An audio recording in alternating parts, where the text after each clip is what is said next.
Flipping property. No, I'm not fed up with property. It's actually a strategy. This week on the Property Podcast, Rob and I push on with Strategy September, and this week we're covering flips.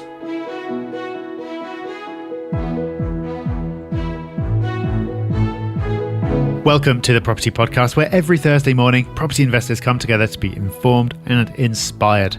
Flips is probably the most glamorous property strategy there is. It's the subject of countless TV shows, and you can make lots of money in a very short period of time.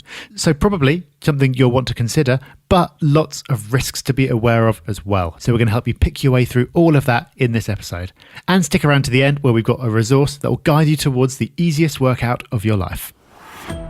So, Rob, we have another negative headline for property investors and landlords because, unfortunately, it's been revealed how little we make.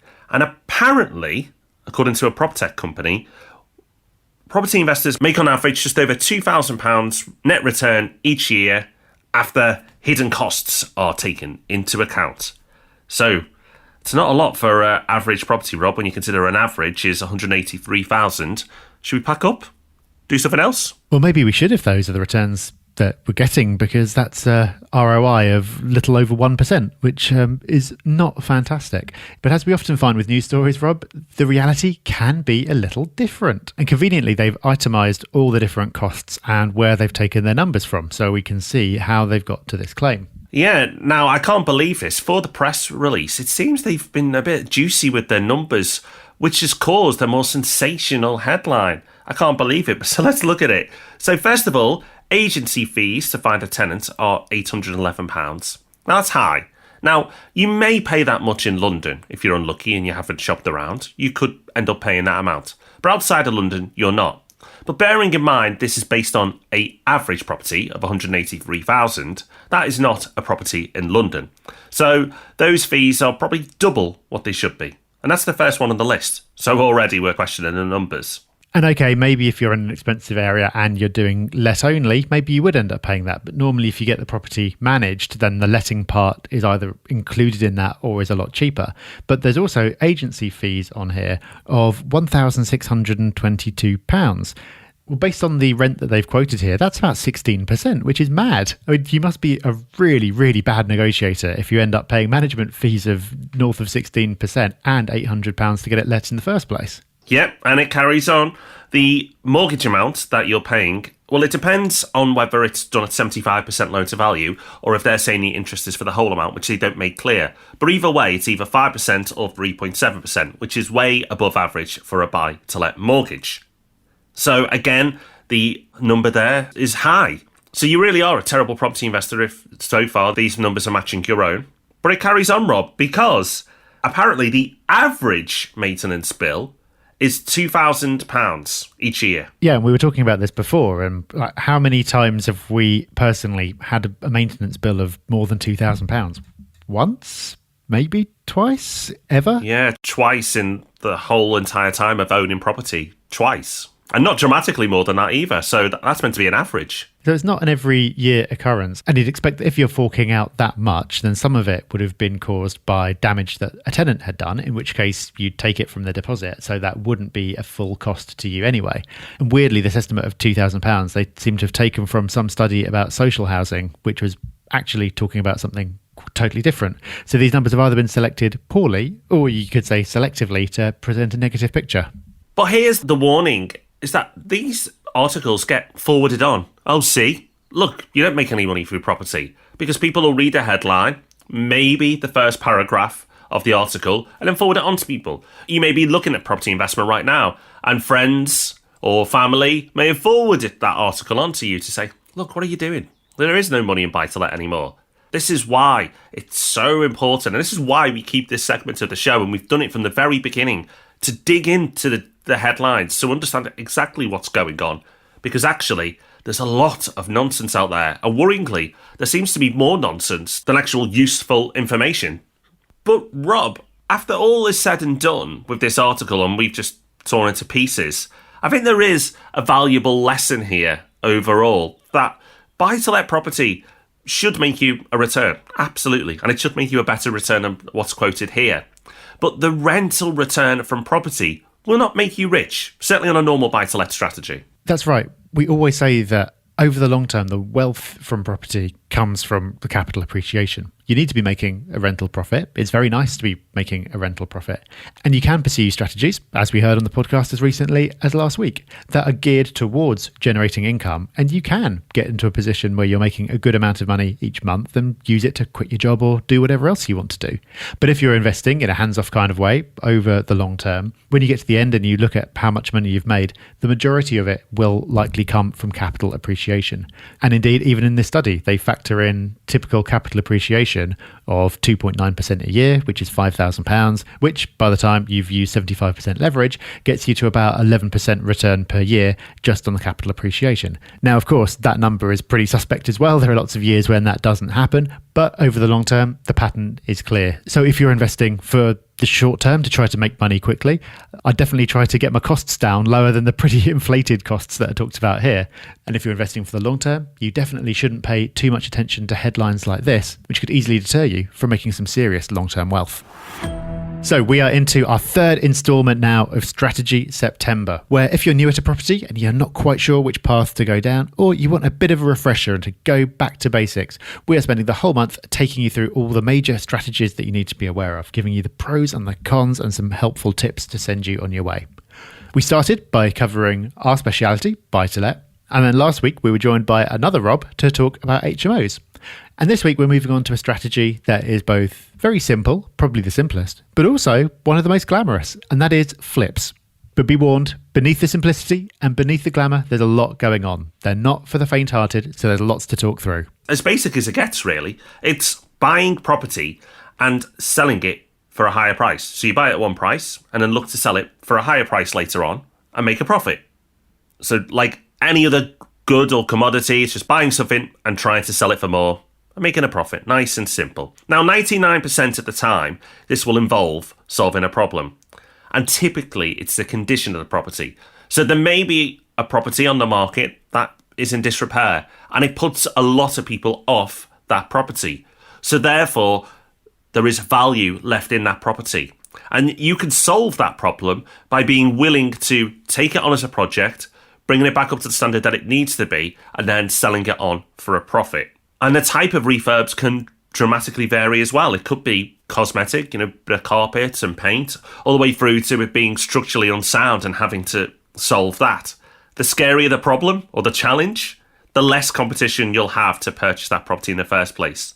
But obviously, the work required then will be more challenging and often more expensive. It can be other things as well than just property in disrepair. It can be issues with the legals. It could be a short lease on a property. There can be a number of different reasons why a property comes with problems. And interestingly, you often see these properties in an auction. So if it's in disrepair, you can pretty much see straight away what the problem is. But sometimes if the property looks good, it can be that there's a problem elsewhere and you just need to dig deep to find out what that is. But before you rush out and start looking for problem properties, it's important to know how you're actually going to finance your flip. And what a lot of people don't realise is that you can't use a normal mortgage for a property that you're intending to flip. You might be able to get away with it by saying that you're going to hold it for the long term and then suddenly changing your mind and selling it on after a year, but it's not a good idea to do so. Lenders do not like it. That means that you're left with two choices. One choice is that you just use cash. You buy the property in cash, you pay for the refurb with cash, and that's it. That's very straightforward, and it means you don't have any cost of borrowing money to factor in. But of course, it does presuppose that you've got large amounts of cash lying around. If you don't, then even though mortgages aren't suitable, there are other financing options like bridging finance and development finance that you can use. At their simplest, these function very similarly to buy-to-let mortgages, in that you can normally borrow about 75% of the property's value, then you'll have to pay for the rest and pay for all the repairs yourself. There are more niche products available though, that will sometimes allow you to borrow more by borrowing against the end value of the property, or will allow you to borrow towards the refurb costs of the property. And that of course means you'd have to put less cash in yourself. If you are going to use financing for your flip, really important to work with a good broker. We always say work with a good broker when it comes to mortgages, but for short-term finance like this, even more important because there are so many different products out there, lots and lots of different options, and some products where it's possible to get yourself into big trouble if you end up hitting a snag and the project falls into trouble or takes too long. So those are your options. Either work with a broker to get appropriate finance or just use cash. So flips, as we've already touched on, there's a very basic strategy. Of all the strategies we're going to cover in September, understanding how it works is fairly simple. And here's an example. You could buy a property for 100 grand. You could spend £20,000 solving whatever problem that property has, refurb, legal, etc., and then sell it for 140,000. And that's really basic. There are loads of things to consider. Don't worry, we're going to cover lots of them. But essentially, you're trying to make each time around a 20% profit. That's the number you want to aim for. When you do a flip, after all your costs, you want to try and make around 20%. So, how do you do those numbers? Well, it's research. Eventually, hopefully, experience will help. But if you're starting out, it's research. So, costing everything up. So, how much is it going to cost me to buy this property? Getting all those numbers down. Don't miss anything out. Don't be selective. Put down stamp duty. Put down solicitors' fees, etc. And then you have to spend money solving whatever problem that property has. So if it's a refurb, again, getting quotes. If it's a legal issue with the property, getting quotes from a solicitor. We'll cover refurbs more next week, so make sure you listen out for that, and we'll give you more examples then. Remember, once you've priced in all your purchase costs for this property, you also then need to consider holding costs. So, for example, finance costs, monthly ongoing costs there, any bills. Then you need to look at your selling costs as well when you work out your numbers. So when you exit the property, are you going to use an agent? Are there going to be costs there? Are there going to be any tax liabilities? Depends how you set up and what allowances you have or haven't used. But again, there could be numbers you need to account for. So when you look at a project on its most basic level, buying for a price, spending some money on it, and selling it for another price, it is simple. But you need to be very honest with yourself and do a lot of research up front to make sure you understand all those costs so you can get an accurate reflection of what you should make when you sell it. And of course, what you think you can sell it for may not be the reality. Yep, that selling price is all important, and we'll talk more about that in a second. But first, now we know what flips are, it's worth questioning, why would anyone want to do this instead of just buying and holding? Sounds like quite a lot of work. Well, the answer to that is that it allows you to build lumps of cash quickly. It's an aggressive strategy, and it's really the only strategy in property where you can make these lumps of money quickly.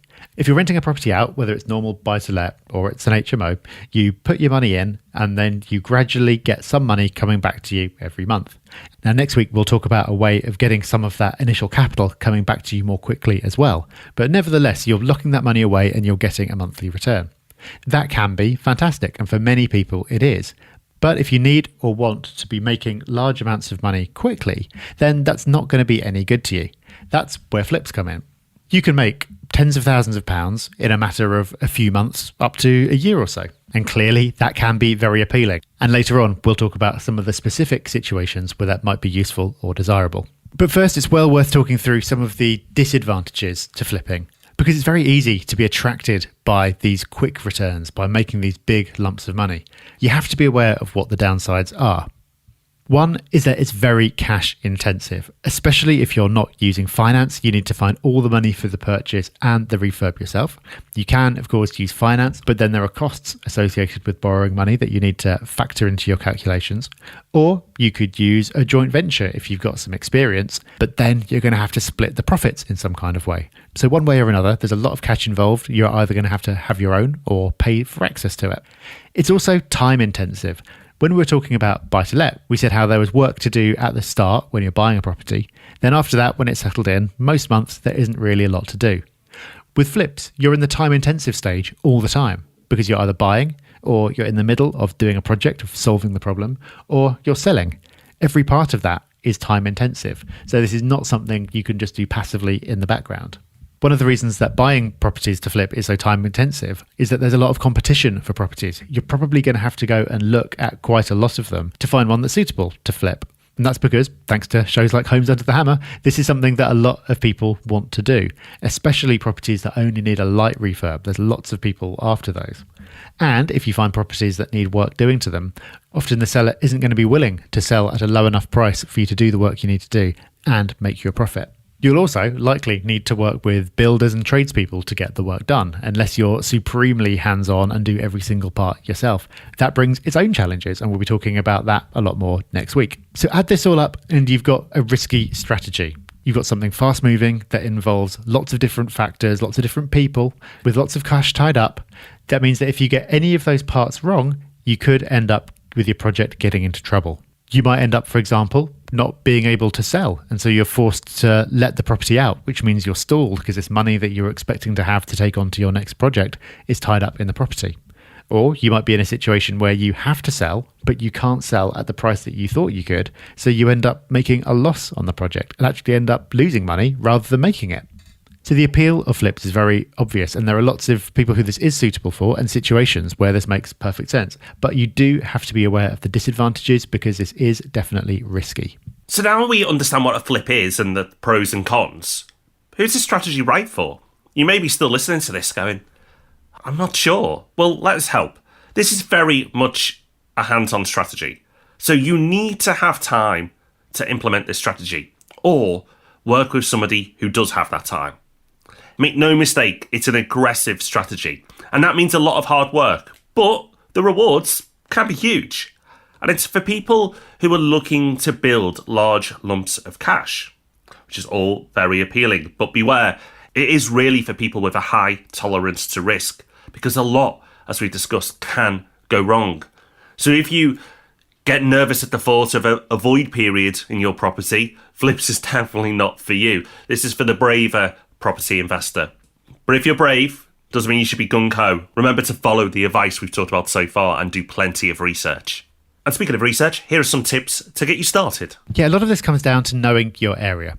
So you need to know where in your local area, and that includes down to the level of the individual street, is going to be suitable for flipping. So you need a market that's fast moving, where there's lots of demand, because when you get to the end of your project, you're going to need to be able to sell quickly. You can't just have it sitting on the market for 6 months. So you need somewhere where properties move quickly and they're in demand.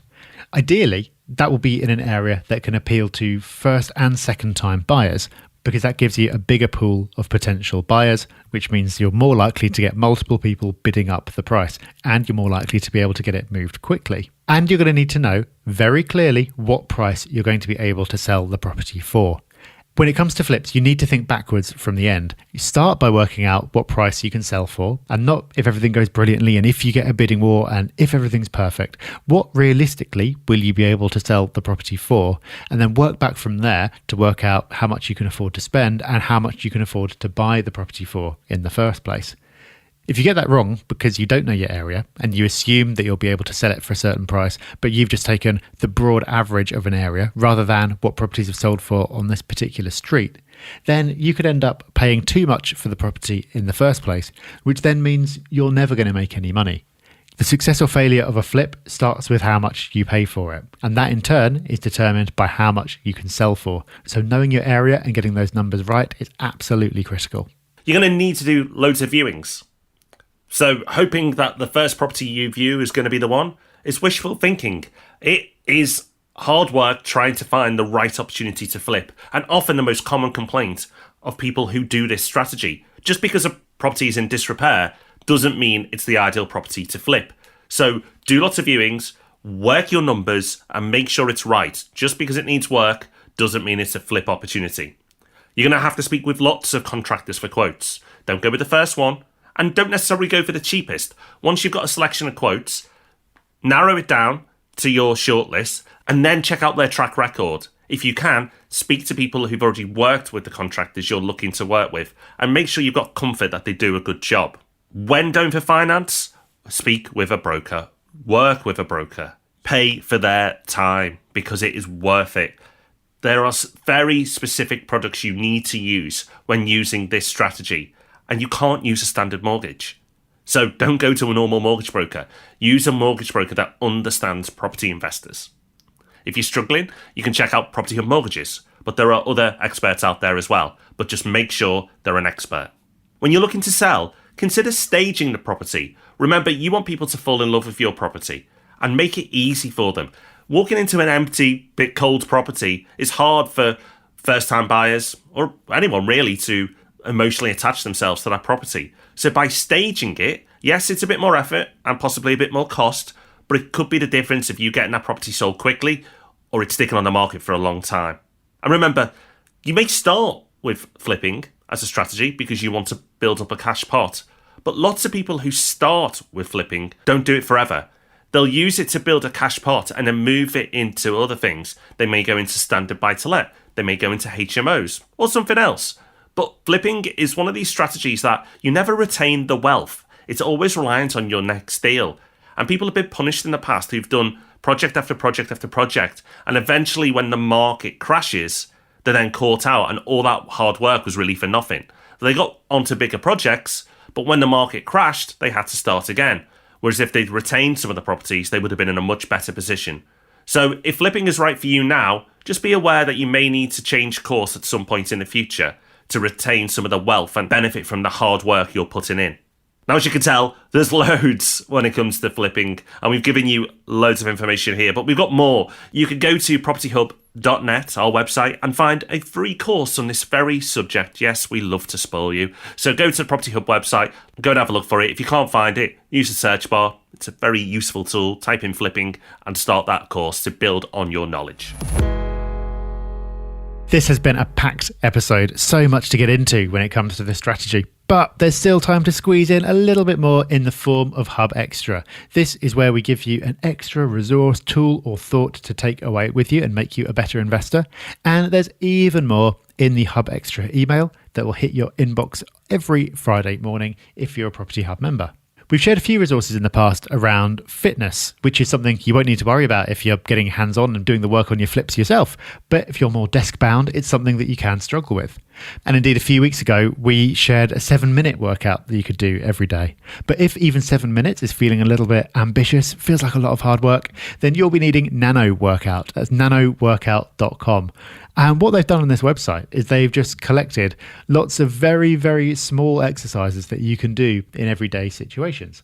So you've got exercises that you can do in the car while waiting at red lights. You've got exercises you can do in the office when you're sitting at your desk. You've even got exercises you can do on the couch while watching TV. So it's a really simple website. It's all free. All they've done is collected lots of these different exercises together. So if you want to do something healthy, but you don't want to make too much effort, then nanoworkout.com could be the place to look. Choose a few exercises and start, in a small way, getting healthier. So that's flips done and dusted. But it's still September, so that means it's still Strategy September. And we're going to be back next week looking at refurbs, another very popular topic and strategy for many of you. Now, that might not be enough for you. You may need more property goodness in your life. So remember, you've got tons of content on the Property Hub website, loads of free courses, loads of articles, and you've got our YouTube channel as well, Property Hub UK. Make sure you're subscribed so you don't miss all the new content we're putting out there. So that should be more than enough to keep you busy. We'll be back with Ask Rob and Rob on Tuesday and back with Strategy September on Thursday. So until then, everyone, take care, have fun, bye-bye. Bye-bye.